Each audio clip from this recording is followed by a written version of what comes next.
काय घडत होतं हे संजयाला दिसत होतं. थोडं लक्ष दे नाही का. पहिल्यापासून संजय फारच हुशार हो. संजयाला पुढचं लवकर कळतं महाराज, लवकर कळतं.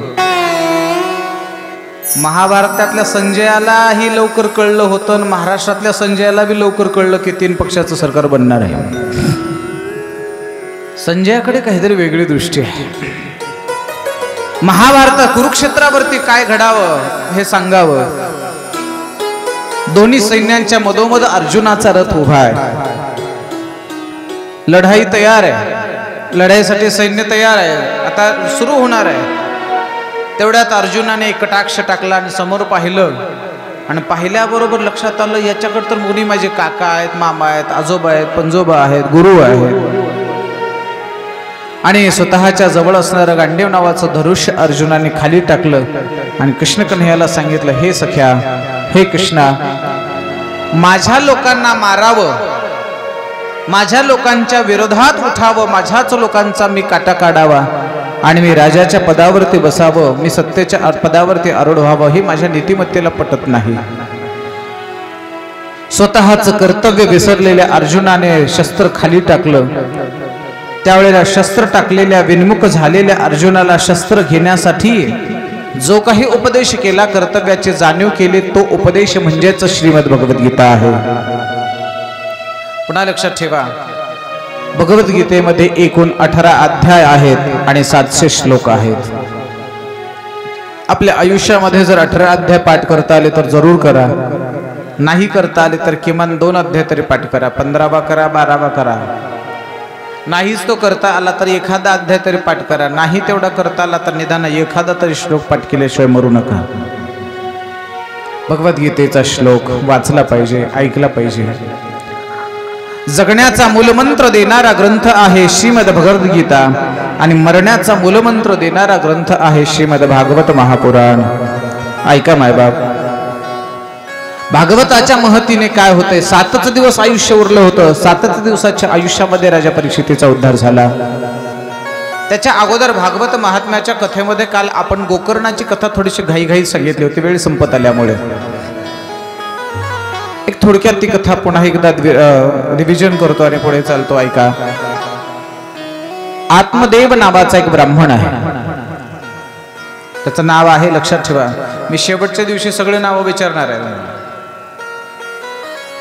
आत्मदेव नावाचा ब्राह्मण आहे आणि तो ब्राह्मण तुंगभद्रा नदीच्या किनाऱ्यावरती वास्तव्य करतो आहे. तुंग या शब्दाचा अर्थ आहे अधिक कल्याण करणारी. भद्रा अधिकाधिक कल्याण करणारी. तसं पाहिलं तर नदीच्या काठची गावं किंवा नदी ही नदी काठच्यांचं अधिकाधिक कल्याण करते. जिकडे पाणी नाही, नदीच्या काठापासून लांब असणाऱ्या शेतात निघणारं उत्पन्न आणि नदीच्या काठाचं निघणारं उत्पन्न याच्यात नक्कीच फरक आहे. तुंगभद्रा नदीच्या किनाऱ्यावरती वास्तव्य करणारा हा जो ब्राह्मण आहे त्याचं नाव आहे आत्मदेव. आत्मदेव या शब्दाचा अर्थ असा आहे, ज्याच्या आत्म्यामध्ये देव आहे तो आत्मदेव. दुसरा एक अर्थ असा आहे, ज्याचा आत्माच देव बनला तो आत्मदेव.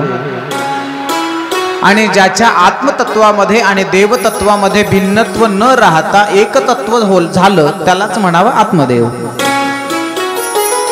आत्मदेव अतिशय सात्विक आहे, पवित्र आहे, सदाचरणी आहे. पण आत्मदेवाचा विवाह अशा व्यक्तीसोबत झाला, त्या व्यक्तीचं, त्या स्त्रीचं नाव आहे धुंदली. धुंदली या शब्दाचा अर्थ आहे तर्क करणारी बुद्धी, कुतर्क करणारी बुद्धी. धुंदली माणसं तर्क करतात. पहा, तर्क कुठपर्यंत करावा, कुतर्क कुठपर्यंत करावा यालाही काही मर्यादा आहे. पहा तुम्ही, रस्त्याने चालता चालता अंधार आहे. अंधारामध्ये आपला पाय कशाने तरी भरला, ठीक आहे. पाय भरल्याच्या नंतर तुम्ही काय कराल? घरी गेल्याबरोबर पटकन तांब्याभर पाणी घेणार, बकेटभर पाणी घेणार, पाय धुणार, आपल्या मार्गाला लागणार. म्हणजे तर्क करणारी जी बुद्धी आहे ना, ज्याला धुंदली म्हणतात ना, ती धुंदली सारखा विचार करते, पाय नेमकं कशाने भरला असेल, कशाने भरला असेल. उजेड घ्यावा, लाईट नाही, बॅटरी नाही, मोबाईल नाही, काहीच नाही, कशाने भरला असेल. तर्क. तर्क. अरे कशाने का भरला असेल ना, धुवून कामाला लागणार नाही, कशाने भरला असेल म्हणतो नाही, शोध लावला पाहिजे. उजेड घेऊ, उजेड तर नेता येत नाही, मग काय करतो माहिती का, जिथे पाय भरला आहे तिथे बोट लावतो, नाकाजवळ आणतो. काय गरज आहे? पण योगायोगाने त्याला झालेली होती सर्दी, नाकाजवळ ते बोट आणलं पण काय मेळ बसला नाही. आता याच्या पुढे काही एवढं खाली येऊन मला बोलता येत नाही. ज्याला आपण तर्क करणारी बुद्धी म्हणतो, कशाच्याही बाबतीमध्ये तर्क करावा, कशाच्याही बाबतीमध्ये नको तो तर्क. एखाद्याने म्हणावं, अरे गावाचा सप्ताह आलाय, सप्ताह करावा का नाही, सप्ताह होईल का नाही, महाराज येतील का नाही, लोकपट्टी देतील का नाही, नाही म्हणजे नको तो तर्क मांडणं, याला धुंदली म्हणावं. आत्मदेव आणि धुंदरी यांचा संसार सुरू आहे, पण अनेक दिवस झाले तरी पुत्र सौख्य नाहीये, संतती नाही. एके दिवशी त्याच क्षेत्रातून काही साधूंचा मेळा, काही साधू संत महात्मे प्रवास करत असताना आत्मदेवाकडे आले. मग आत्मदेवाने त्या साधूंशी चर्चा करायला सुरुवात केली, संवाद साधायला सुरुवात केली. संवाद साधता साधता आपलं दुःख त्यांनी सांगायला सुरुवात केली. एक महत्वाचं वाक्य लक्षात ठेवा, जगातला प्रत्येक माणूस दुःखी आहे, प्रत्येक माणूस. एक वाक्य बोलू, ज्याला मुलं नाहीत म्हणून जेवढी माणसं दुःखी आहेत त्याच्यापेक्षा जास्त, बोला ना, मुलं नसणारी माणसं जेवढी दुःखी आहेत त्याच्यापेक्षा जास्त असणारी माणसं दुःखी आहेत. कोणी दुःखी आहे महाराज, ज्याच्याकडे पहा सगळे दुःखी आहेत. राजा भी दुःखी आहे, प्रजाही दुःखी आहे, मतदारही दुःखी आहे, निवडून आलेलाही दुःखी आहे. महाराज फार सुंदर लिहित आहेत. कोण दुःखी आहे? राजा दुखिया, प्रजा भी दुखिया. पुन्हा सांगू, ज्याला शेती नाही ती माणसं जेवढी दुःखी आहे त्याच्यापेक्षा जास्त शेती असणारी माणसं दुःखी आहे. ज्याची शेती कोरडवाहूची आहे त्यांना असं वाटतं आम्हाला पाणी नाही म्हणून दुःख आहे. पाणी लागल्याच्या नंतर रात्री 12 वाजता दार धरायला जाताना किती दुःख होतं ते त्याला विचारा. ऐका, जगातला प्रत्येक माणूस दुःखी आहे, प्रत्येक माणूस. फक्त फरक असा आहे, काही जणांचं दुःख झाकलेलं आहे, काही जणांचं दुःख उघड आहे. दुःखी आहे, प्रत्येक माणूस दुःखी आहे. पण एक लक्षात ठेवा, वाक्य बोललो काय तुम्हाला सांगू का, ज्यांना मुलं नाहीत बा, तुम्ही संतती तर झाली नसेल तर माणसं दुःखी आहे, त्याच्यापेक्षाही जास्त मुलं असणारी माणसं दुःखी आहेत. सांगतो छोटासा प्रसंग. गरीब कुटुंब होतं, हालाकीची परिस्थिती. बापाने दुसऱ्याच्या शेतात सालानी राहावं, आईने गावात धुणं भांडी मजुरी करावी आणि पालन पोषण करून आपल्या मुलांना शिकवलं. एक मुलगा डॉक्टर झाला, दुसरा मुलगा इंजिनियर झाला. डॉक्टर झालेला मुलगा पुण्याला गेला, इंजिनियर झालेला मुलगा इकडे हैदराबादला गेला. गरिबी परिस्थिती असणाऱ्या मायबापाने आम्हाला शिकवलं याची जाण ठेवून पोराने गावात चांगलं 2 मजली घर बांधलं. गुंटाभर जमीनही नव्हती, 10-5 एकर शेतीही घेतली. 2-5 वर्ष अतिशय चांगलं चाललं. एके दिवशी एका दिवाळीला काहीतरी दोघांचं खटकलं, काहीतरी मतभेद निर्माण झाले आणि त्याचं रूपांतर भांडणात झालं. आणि एवढी भांडणं वाढली, एवढी भांडणं वाढली आणि मला फोन केला त्याने, प्रशांत महाराज काय बाबा तुम्ही आत्ताच्या आत्ता आमच्या गावाला या. म्हणजे कशासाठी? कीर्तन आहेत, कीर्तन सोडा, कथा सोडा, पण आताच्या आत्ता गावाला या. म्हणजे झालं तरी काय? म्हणजे आम्हा भावाभावाचं भांडण झालं, आता पटत नाही, आम्हाला वेगळं राहायचंय. तुम्ही या, घरची माणसं आहेत, हक्काची माणसं आहेत, तुम्ही आमच्या वाटण्या करा. मी त्याला सांगितलं, खरं सांगू का, वाटण्या करण्यासाठी कथाकाराचा जन्म नाही, वाटण्या करण्यासाठी कीर्तनकाराचा जन्म नाही. घराघराच्या वाटण्याच होऊ नये असा समाज निर्माण करण्यासाठी कथाकाराची गरज आहे. याच्यासाठी कीर्तनकाराची गरज आहे. वाटण्या करणे आमचं काम नाही. पण नावीलाज झाला, जावं लागलं. गावातले 2-5 प्रतिष्ठित माणसं बोलावून घेतली, सरपंच असतील, पाटील असतील, माले पाटील, सगळी मंडळी बोलवून घेतली, तंटामुक्ती अध्यक्ष, सगळ्यांनी मिळून आम्ही बरोबर वाटणी केली. खाल्लाकडची शेती याला, वरलाकडची शेती याला, ही बैलजोडी त्याला, ते ट्रॅक्टर याला, हे त्याला, असे बरोबर तंतोतंत वाटणी केली. कारण सांगू का, वाटणी करताना जर चुकीची वाटणी केली तर कृमी भोजन नावाच्या नरकात जावं लागतं. भागवतामध्ये 28 प्रकारच्या नरकाचं वर्णन रघोगण नावाच्या राजाला जड भरताने सांगितलेलं आहे. मला वाटते आज किंवा उद्याच्या कथेमध्ये वेळच मिळाला तर ते नरकाचं वर्णन मी सांगेल आपल्याला. वाटणी करत असताना, न्यायनिवाडा करत असताना योग्य न्यायनिवाडा जर नाही केला आणि एकाच्या पारड्यामध्ये जर झुकतं माप दिलं, त्याचं काय होतं माहित नाही, पण वाटणी करणारा मात्र नरकाला गेल्याशिवाय राहत नाही. मी त्याला सांगितलं, बाबा हे वाटणी तंतोतंत करायची, आम्ही सर्वांनी मिळून वाटण्या बरोबर केल्या. आम्ही म्हणायचं आता ही शेती कोण वाटणी, दोघं म्हणायचे आता मी उचलणार. पुढची वाटणी आली की म्हणायचं आता त्याने ती उचलली, आता मी उचलणार. मी मुलं असणारी माणसं सुखी आहेत का दुःखी आहेत हे सांगण्यासाठी हे सगळं पसारं सांगतो. हा, सगळ्या वाटण्या संपल्या. शेतीची वाटणी झाली, घराची वाटणी झाली, ट्रॅक्टरची वाटणी झाली, ट्रकची वाटणी झाली, बैलाची वाटणी झाली, घरातल्या भांड्याची वाटणी झाली. सगळ्या वाटण्या संपल्या आता सगळ्या वाटण्या. आणि शेवटी आम्ही लोकांनी त्यांना म्हणले, रे बाळानो, संपल्या रे सगळ्या वाटण्या, आता फक्त एक सर्वात महत्वाची वाटणी शिल्लक आहे, सांगा कोण उचलणार. अरे ही वाटणी फार किमतीची आहे रे बाबा, या वाटणीसारखं महत्व दुसऱ्या कोणत्याच वाटणीला नाही रे. एखादी 2 एकर शेती कमी आली तर घेता येईल रे बाबा, एखादी बैलजोडी पुन्हा खरेदी करता येईल, ट्रॅक्टर नाही तर त्याही पेक्षा मोठं ट्रॅक्टर घेता येईल रे बाबा, पण फार महत्वाची वाटणी, सांगा कोण उचलणार. दोघांपैकी एकाचाही हात पुढे होत नव्हता, एकही म्हणत नव्हता मी ही वाटणी उचलणार. कदाचित तुम्ही सुज्ञ श्रोते आहात, तुमच्या लक्षात आलं असेल की ती वाटणी कोणती असेल. लक्षात आलं असेल तुमच्या, हे मी सांगण्याची आवश्यकता नाही. सर्वात महत्वाची वाटणी होती, पण त्यांना त्या वाटणीचं महत्व वाटत नव्हतं. ती वाटणी होती आई वडिलांची. दोघांना विचारलं, रे सांगा रे कोण घेणार आहे महत्वाची वाटणी, सांगा. शेतीच्या वेळेला म्हणत होता मी उचलणार, घराच्या वेळेला म्हणत होतात मी उचलणार, ही वाटणी कोण उचलणार. थोरल्याला सांगितलं तुझा मान आहे, उचलशील का बाबा.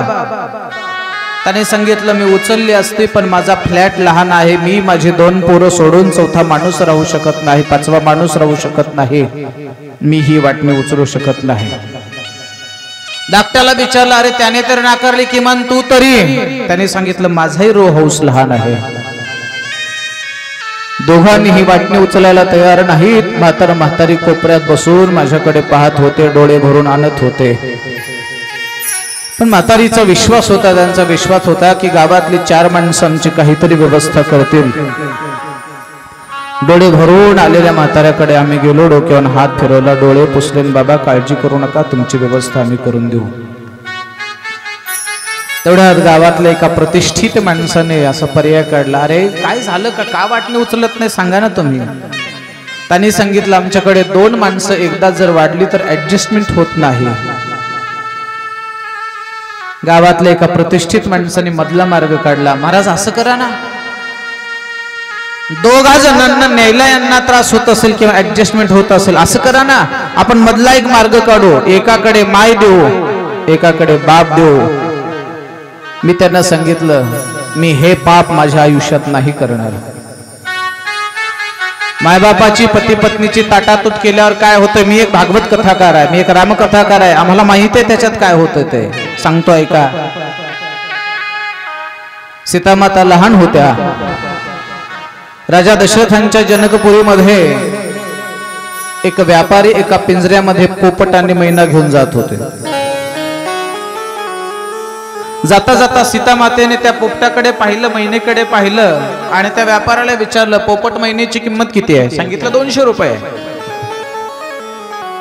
सीतामातेने सांगितलं हे बोलतात का. त्या व्यापाऱ्याने सांगितलं पोपट छान बोलतो, मैनेला बोलता येत नाही, पोपट गोड बोलतो. त्या पोपटाला काही 2-5 वाक्य बोलायला लावले, पोपट बोलायला लागला. सीता मातेला तो पोपट फार आवडला आणि सीता मातेने तो पोपट त्या व्यापाऱ्याला द्यायला विनंती केली, मला याच्यातला फक्त पोपट द्या. व्यापाऱ्याने सांगितलं, हे बघ, घ्यायचं असेल तर जोडी घ्या, आम्ही तोडून विकत नाही. सीता माता हट्टाला पेटल्या, मी घेणार तर एकटा पोपट घेणार, मैनीला घेणार नाही.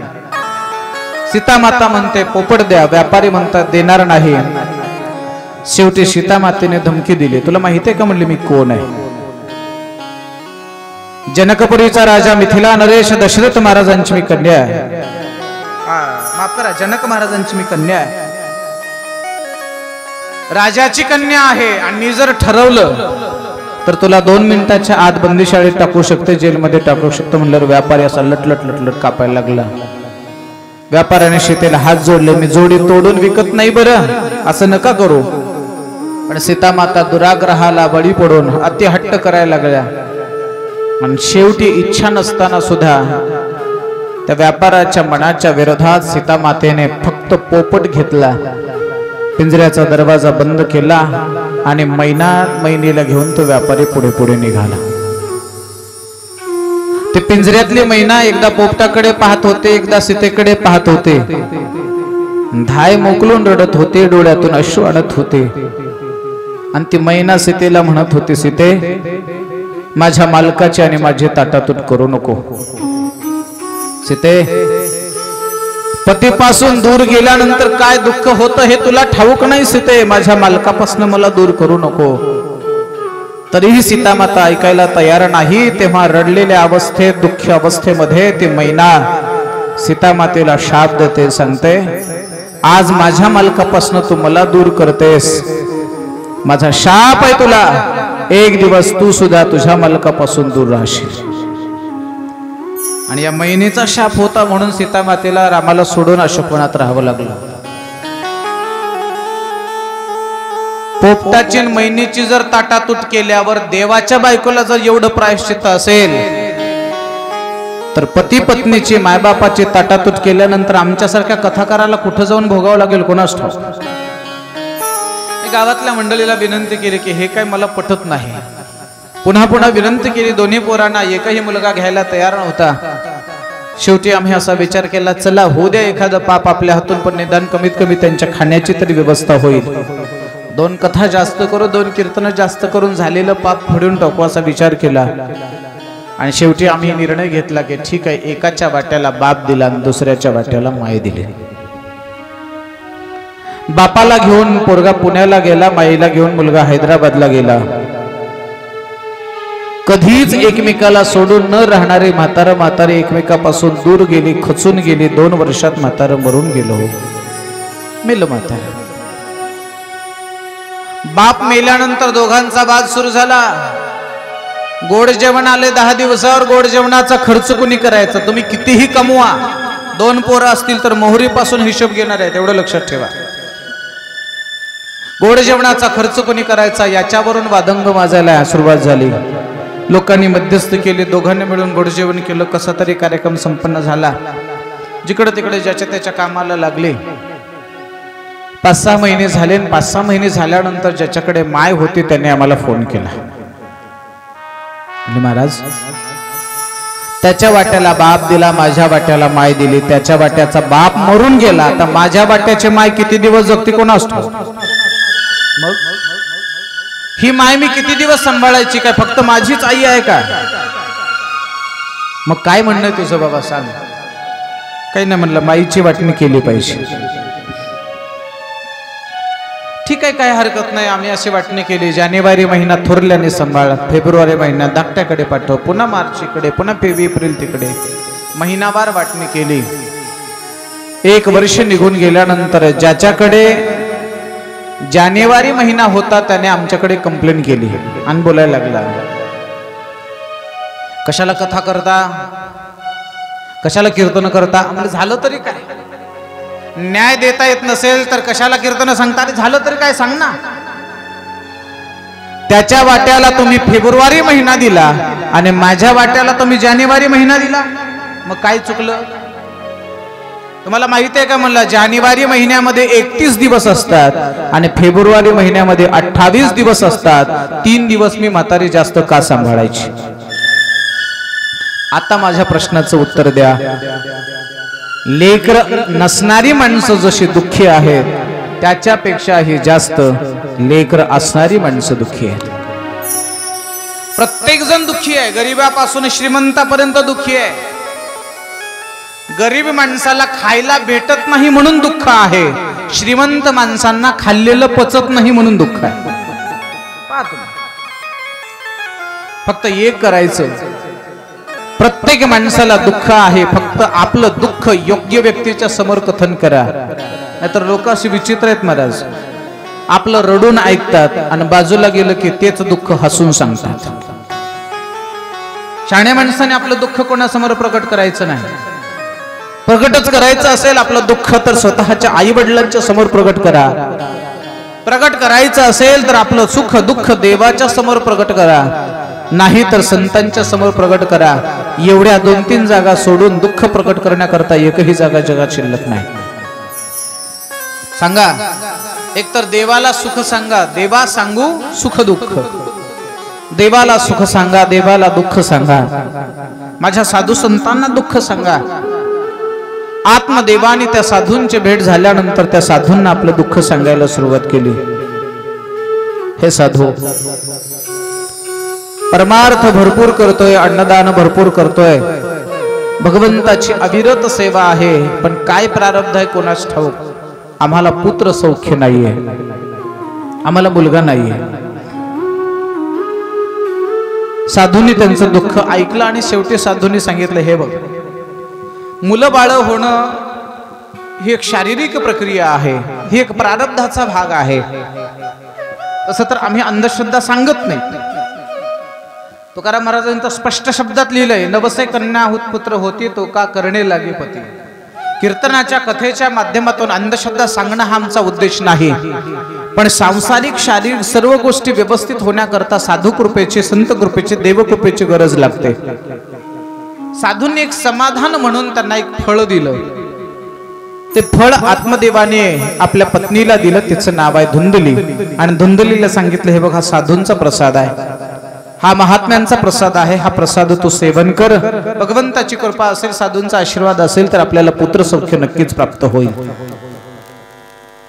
धुंदलीने ते फळ घेतल्यानंतर तिच्या मनात नाही ती विचारायला लागली, फळाचा मुलाचा काय संबंध आहे वगैरे नाही तो विचार आला. आणि ते फळ खाल्लं तर नाहीच, ते फळ उलट एका उकिरड्यावरती फेकून दिलं. उकिरड्यावरती फेकून दिलेलं फळ एका गायीने खाल्लं आणि कालांतराने त्याच गायीला एक मनुष्याकृती पुत्र जन्माला आला.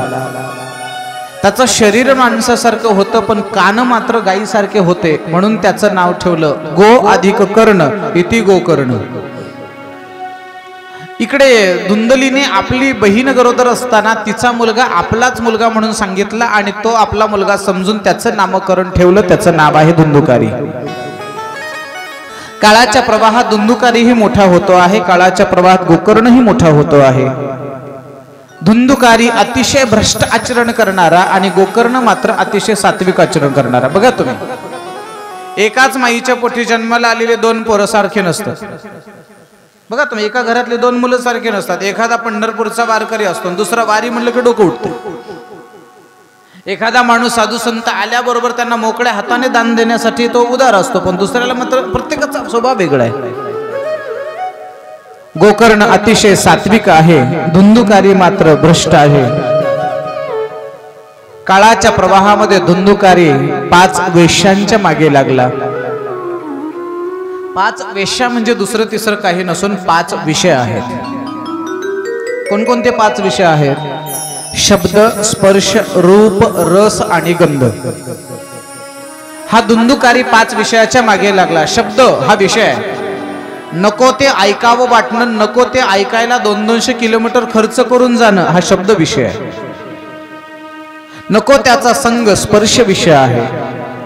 सिनेमा पाहायला अगदी लातूरला जाऊन टॉकीजला तिकीट काढून पैसे खर्च करून पाहून येणं हा रूप विषय आहे.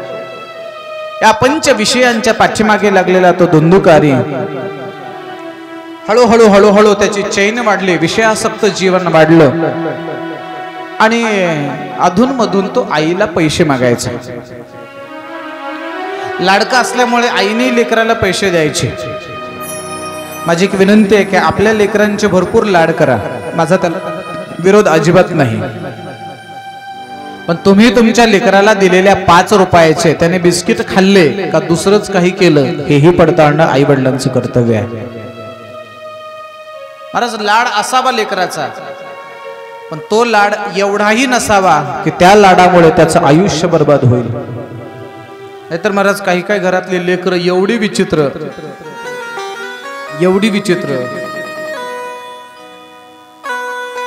एखादा पाहुणा जर घरी आल्याबरोबर त्या पाहुण्याच्या मांडीवर बसतात. नुसतं मांडीवरच बसत नाही तर शेंबडाचा हात सुद्धा त्याच्या कपड्याला पुसतात. एवढंच नाही, पाहुणा दरवाजात आला तर त्याच्या बुटामध्ये सुद्धा पाणी टाकतात आणि लोक म्हणतात आमचा बाळ्या फार गुणवान, कळा आली तुझ्या बाळ्याला. तुला लाड करा, पण त्या अति लाडाने आपली संतती, आपली पुढची पिढी लयाला जाणार नाही, वायाला जाणार नाही, याची काळजी घ्या. आणि त्यातल्या त्यात घरातल्या आजी आणि आजोबांना तर विनंती आहे की नातवाचा लाड जरा कमी करा. नाहीतर बऱ्याच घरात आम्ही पाहतो मुलगा किंवा आई, त्या मुलाचे आई वडील रागवायला तयार असतात, पण म्हातारे बोलू देत नाही बोलू देत त्यांना. करा लाड, पण आपल्या लाडाने ते पिढी वाया जाणार नाही, याहीकडे लक्ष द्या. अगोदर धुंदुकारी पैसे मागून घेत होता, आता त्याची चैन वाढली, आता भोगवस्तू वाढल्या. हळूहळू मागलेला पैसा पुरत नाही म्हणून धुंदुकारी घरातल्या एक वस्तू चोरायला लागला. घरातल्या वस्तू चोरीला जात आहेत हे सगळ्यात पहिल्यांदा आईच्या लक्षात येते महाराज, सगळ्यात पहिल्यांदा. पण ती आई मात्र आपल्या मुलाच्या चुकीवर पांघरून घालतो. सांगतो तुम्हाला, आईने जर लहान असताना जर लेकराला वेळच्या वेळी जर टोकलं तर पुढे एक अट्टल तरोडेखोर होता. कोर्टात त्याच्या विरोधात गुन्हा सिद्ध झाला, न्यायालयाने त्याला फाशीची शिक्षा ठोठावली. फाशीची शिक्षा ठोठावल्याच्या नंतर आता फाशीचा तो बंद असेल तो उभा आहे, आता त्याला फासावरती चढवणार आहेत. अशी पद्धत आहे की शेवटची इच्छा विचारतो. त्याला विचारलं, बोलो तुम्हारी आखिरी इच्छा क्या है, आखिरी ख्वाहिश क्या है, what is your last wish. त्यांनी सांगितलं, I want to meet my mother, मुझे मेरी माँ से मिलना है, मला माझ्या आईला भेटायचं आहे. तिथल्या पोलिसांना, तिथल्या यंत्रणेला आश्चर्य वाटलं. चोर आहे, दरोडेखोर आहे, पण आईवर एवढं प्रेम आईवर, चोर असून सुद्धा. आईला घेऊन आले, आईला समोर उभं केलं, त्याला सांगितलं तुझ्याकडे 5 मिनिट आहेत, काय संवाद साधायचा तू शोध, नंतर तू मरणार आहेस. त्याला सोडल्याच्या नंतर असं वाटलं तिथल्या लोकांना की आता आईच्या जवळ जाईल, पाया पडेल, कडकडून मिठी मारेल, सॉरी म्हणेल, आई चुकलं म्हणेल. पण त्याने काय केलं माहिती का, तो आईच्या जवळ गेला आणि जवळ गेल्याबरोबर माईचा पोलिसांनी त्याला पटकन ओढलं, बाजूला केलं आणि म्हणलं, अरे वेडा झाला की काय, स्वतः मरायला लागला, स्वतः आता फासावरती जातोय, तो जाता जाता आईचा गळा दाबायला लागला. काय कारण झालं, काय झालं सांग. त्याने बोलायला सुरुवात केली, म्हणलं साहेब, आज मी फासावरती जातोय याला कारण माझी आई आहे. कसं काय, मी 4 वर्षाचा होतो, 4 वर्षाचा असताना अंगणवाडीत गेलो, बालवाडीत गेलो, आणि बालवाडीत गेल्याच्या नंतर शेजारी बसलेल्या मुलाची छोटीशी पेन्सिल चोरून आणली आणि घरी आल्याबरोबर आईला सांगितलं, आई मी पेन्सिल चोरून आणली. त्याच वेळेला या माईने जर 2 कानफाटात दिल्या असत्या, सांगितलं असतं पुन्हा जर पेन्सिल आणशी तर खबरदार, माझ्याशी गाठ आहे. पण ही आई म्हणली, असंच पेन्सिल आणली का, उद्या पेन आण, असं म्हणत नाही. पण अशी जर आई म्हणत असेल तर हळूहळू मी पेन्सिल चोरता चोरता पेन चोरायला लागलो, पेन चोरता चोरता वह्या चोरायला लागलो, पाहता पाहता अट्टल दरोडेखोर झालो. आईच्या एका चुकीमुळे आज मला फासावरती जाण्याची वेळ येते आहे, म्हणून आईने माझं वाटोळ केलं म्हणायला लागला, तो आईच्या गळा पकडायला लागला. पुन्हा एकदा सांगतो, माझ्या समोर सर्व माता मौल्यांना एक हात जोडून विनंती आहे, तुमच्या आयुष्यातली सर्वात मोठी कमाई जर काय असेल तर तुमच्या पोटी जन्माला आलेली सात्विक संतती आहे. माझ्या राजांची उद्या जयंती आहे, बोलेन मी त्याही विषयावरती पुढे. आम्ही छत्रपती शिवाजी महाराजांना जेवढं मानतो ना त्याही पेक्षा जास्त मासाहेबांना मानतो. का? संस्कार केले म्हणून. आजकाल मला तुमच्याकडचं माहित नाही पण आमच्याकडे तर असं आहे तिकडे रेणापूर तालुक्यात संध्याकाळची मालिका असते ना, मालिका, त्या मालिकेमधली ऍडव्हर्टाईज असते ना, त्या ऍडव्हर्टाईजच्या गॅप मध्ये देवाची आरती लावतात. एवढं बिझी शेड्यूल झालंय आमचं. टीव्ही पाहत पाहत, मालिका पाहत पाहत जर आमच्या लेकराचा अभ्यास घ्यायला आम्हाला वेळ नसेल, त्या लेकराला जर ज्ञानोबा तुकोबारायांच्या, भगवान बाबांच्या, साधू संतांच्या, पांडुरंगाच्या, कृष्णाच्या, अर्जुनाच्या कथा सांगायला जर आम्हाला वेळ नसेल तर आमच्या पोटी जन्माला येणारी पिढी कधी सात्विक जन्माला येणार नाही. याही गोष्टीकडे लक्ष द्या. हळूहळू चोऱ्या, घरातल्या चोऱ्या करता करता धुंदुकारीच्या चोऱ्या वाढल्या. धुंदुकारी हळूहळू चोऱ्याची घटना वाढते. लक्षात आल्यानंतर धुंदुलीने आपल्या मालकांना सांगितलं. बाबांना सांगितल्याच्या नंतर त्याने जवळ घेतलं, डोक्यावर हात फिरवला, सांगितलं, बाळा आपण चांगल्या घराण्यात जन्माला आलो रे बाबा, असं चोऱ्या करत जाऊ नये, असं वाईट वागू नये. बाप मुलाला समजावतोय पण मुलाने मात्र बापाचं ऐकणं तर सोडा, बापाला उद्धटपणे बोलायला सुरुवात केली, बापाच्या बाबतीमध्ये अपशब्द वापरायला सुरुवात केली, बापाला शिव्या द्यायला सुरुवात केली. बाजूला गोकर्ण उभा होता. एक मुलगा शिव्या देतोय आणि दुसरा मुलगा बाजूला उभा आहे. गोकर्णाने वडिलाला विनंती केली आणि वडिलांना सांगितलं, हे पिताजी, मी तुम्हाला शास्त्र सांगतो ऐका. शास्त्र असं सांगतं, असारम खलु संसारो, हा संसार खोटा आहे, मिथ्या आहे. आणि त्या संसारातलं सूत्र सांगतो, ज्याला आपण मोठं केलं, ज्याला आपण लाडाने वाढवलं, तोच मुलगा जर आपल्या विरोधात उठत असेल, आपला अवमान करत असेल, जन्म दिलेला मुलगा जर जन्मदात्या बापाचा अपमान करत असेल, तर शास्त्र असं सांगतं, मुलाने अपमान केला, मुलाने शिव्या दिल्या, मुलाने गुरकून पाहिलं की त्या घरामध्ये बापाने राहायचं नाही. ऐकताय ना सगळे पुरुष मंडळी? काय म्हटलं मी? पोरग उलटून बोललं, पोराने असे मोठे मोठे डोळे करून पाहिलं, पोराने शिव्या दिल्या की पुन्हा त्या घरात राहायचं नाही. तुम्ही म्हणाल जायचं कुठं? गंगेच्या तटावरती जायचं, निवांत राहायचं. काही माणसं म्हणतील, महाराज जाणं काय सोपं आहे का? ठीक आहे, गंगेच्या तटावर नाही जात आहेत असं तर पंढरपूरला जा, माझा पांडुरंग परमात्मा सांभाळेल तुम्हाला. नाही जमलं आळंदीला जा, माझी माऊली सांभाळेल तुम्हाला. नाही जमलं तुम्हाला, पोराने अपमान केला की माझ्याकडे या, खानापूरला या, मी सांभाळतो. या व्यासगादीवरून सांगतो, याच्यात मी बदल करणार नाही. काही एवढं काही अवघड नाही. भागवताचे आलेले आहेर तुम्हाला द्यायचे, धान्य तुम्हाला शिजून खाऊ, एवढं काय अवघड? 10-5 माणसं सांभाळणे, एवढं काही अवघड नाही बरं का? सगळ्या या गादीवरून सांगतो मी. तुमच्या पोराने अपमान केला, तुमच्या पोराने घराच्या बाहेर काढलं, पोराने शिव्या दिल्या की नीट निघायचं, खानापूरला यायचं, मला सांगायचं पोराने बाहेर काढलं, आता आमची व्यवस्था पहा. मरेपर्यंत 2 वेळेला जेवण, चहा, नाश्ता सहितची व्यवस्था माझ्याकडे. मेल्यानंतर सुद्धा वाजत गाजत सन्मानपूर्वक अंत्यविधी करण्याची जिम्मेदारी माझी. तुमच्या गोड जेवणाच्या कार्यक्रमाला चांगलं कीर्तन भजन करून महाप्रसाद करण्याची जिम्मेदारी सुद्धा माझी. फक्त एक अट आहे माझी छोटीशी, सांगू? तुमच्या नावाचा 7-12 मात्र माझ्या नावाचा झाला पाहिजे. हे नसेल पटलं तुम्हाला, मी काय एवढं येडपट आहे होय? ज्याने घराच्या बाहेर काढायचं, जमिनी प्रॉपर्टी त्याला द्यायची आणि आम्ही तुम्हाला सांभाळायचं. माझी पुन्हा एक गोष्ट लक्षात ठेवा, अरे ज्या बापाने कष्टाने कमवलं, लोकांच्या शेतातले खड्डे खोदून जमीन घेतली, मोठ्या कष्टाने पाया खोदून घर बांधला, त्याच घरामध्ये बाप राहायला अडचणीचा होता. शास्त्र सांगतं, पोराने अपमान केला तर घरातून निघून जावं. बघू आता किती लोक निघतील आपल्या गावातून. पोराने एक मुलगा अपमान करतोय, दुसरा मुलगा शास्त्र सांगतोय गोकर्णाच्या मुखातले हे शब्द ऐकल्याबरोबर आत्मदेवानी कुठलाच विचार केला नाही. स्वतःची वळकटी पिशवी गुंडाळली, गंगेच्या तटावरती गेले आणि गंगेच्या तटावरती जाऊन स्वतःचा उद्धार करून घेतला. पुन्हा आत्मदेवाचा उल्लेख भागवतात सापडत नाही. आता बाप निघून गेला, आता तर सगळं रान मोकळं झालं ना महाराज. आईचा धाक किती असतो मुलाला.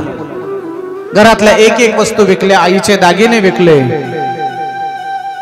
स्वतःच्या जन्मदात्या आईला रस्त्यावरती आणलं. हळूहळू गरज भागवण्याकरता, पंच विषयांचे लाड पुरवठा करता, 5 वेश्यांचे लाड पुरवठा करता तो गावात चोऱ्या करायला लागला. चोऱ्या करता करता करता करता एक दिवस त्याने राजाच्या पत्नीचेच दागिने चोरून आणले आणि त्या 5 स्त्रियांना दिले. त्या 5 स्त्रियांनी ते दागिने पाहिले आणि लक्षात आलं, त्यांचा संवाद सुरू झाला की हे दागिने तर राजाचे आहेत. आणि जर कदाचित कळालं की राजाच्या बायकोचे दागिने आपल्याकडे आहेत तर राजा आपल्याला जिवंत सोडणार नाही. आणि ही चोरीची घटना एक ना एक दिवस उघडीस येईल. त्याच्यापेक्षा ज्याने चोरलं ना त्यालाच आपण 4-5 जण मिळून मारून टाकू. त्यावेळेला त्या 5ही स्त्रियांनी जळते निखारी तोंडात मारून धुंदुकारीचा वध केला. धुंदुकारीला ठार केलं, धुंदुकारीला मारून टाकलं. आयुष्यभर ज्याचं कर्म वाईट आहे त्याचा शेवटही वाईटच होणार ना महाराज. महाराज चांगलं कर्म करून चांगलं वागून सुद्धा शेवट चांगला होतो की नाही याची शंका आहे. तर वाईट करून शेवट चांगला कसा होईल. कर्म वाईट आहे, फळ वाईट मिळालं. धुंदुकारी पिशाची योनीमध्ये जातो आहे आणि पिशाची योनीमध्ये गेलेला धुंदुकारी आता गोकर्णाची प्रार्थना करतोय, माझा उद्धार कर. ठरल्याप्रमाणे गोकर्णाने पिंडदान आदी करून सगळ्या विधी केल्या तरी त्याला पिशाची योनीतून मुक्तता होत नाही. शेवटी धुंदुकारीच्या ज्या भावाने त्रास दिला, काही वाट्याला दिलं नाही, त्याच भावाचं काहीतरी कल्याण व्हावं म्हणून गोकर्णाने धुंदुकारीसाठी नारद महर्षींची भेट घेतली आणि नारद महर्षींना सांगितलं की माझ्या भावाचा उद्धार करायचा आहे, मला काही एखादा विधी सांगा, एखादी पूजा सांगा, काय करावे लागेल. त्यावेळेला नारद महर्षींनी सांगितलं, या जगामध्ये पिशाच्य योनीतल्याच काय सर्व योनीतल्या जीवांचा उद्धार करण्यासाठीची एकमेव कथा आहे. त्या कथेचं नाव आहे श्रीमद भागवत कथा. जिसे श्रवण कर मिट जाती है, जिसे श्रवण कर मिट जाती है जन्म जन्म की व्यथा. जय जय कृष्ण कथा, जय जय कृष्ण कथा, जय जय कृष्ण कथा, जय जय कृष्ण कथा. जिसे श्रवण कर मिट जाती है, जिसे श्रवण कर मिट जाती है जन्म जन्म की व्यथा. जय जय कृष्ण कथा, जय जय कृष्ण कथा, जय जय कृष्ण कथा, जय जय कृष्ण कथा.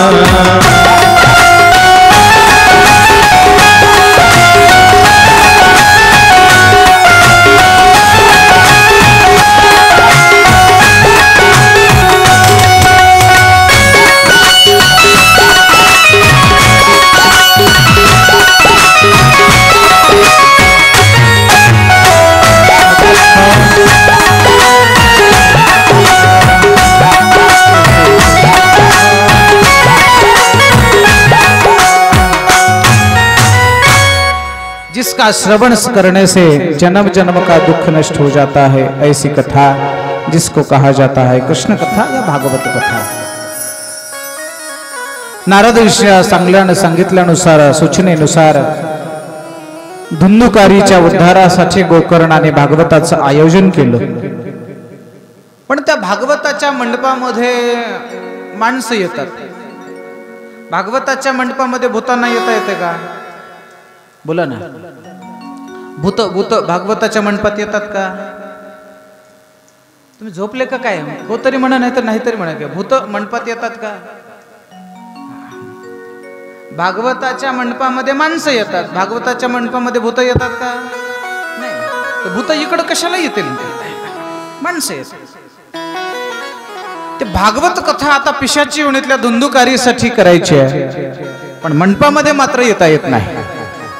पहा महाराज, कथा धुंदुकारीसाठी आहे पण त्याला येता येत नाही. मग त्याच कथेच्या बाजूला ज्याला आपण वेळूच्या कांड्यामध्ये येऊन धुंदुकारीने वास्तव्य केलं आणि त्या भाषाच्या वेळूच्या कांड्यामध्ये येऊन पहिल्या दिवशी एक कांड तडकावं, दुसऱ्या दिवशी दुसरं, असं 7 दिवसामध्ये 7 कांडे तडकले आणि 7व्या दिवशी धुंदुकारीचा उद्धार झाला. हे आख्यान म्हणजेच भागवतातलं गोकर्ण आख्यान आहे.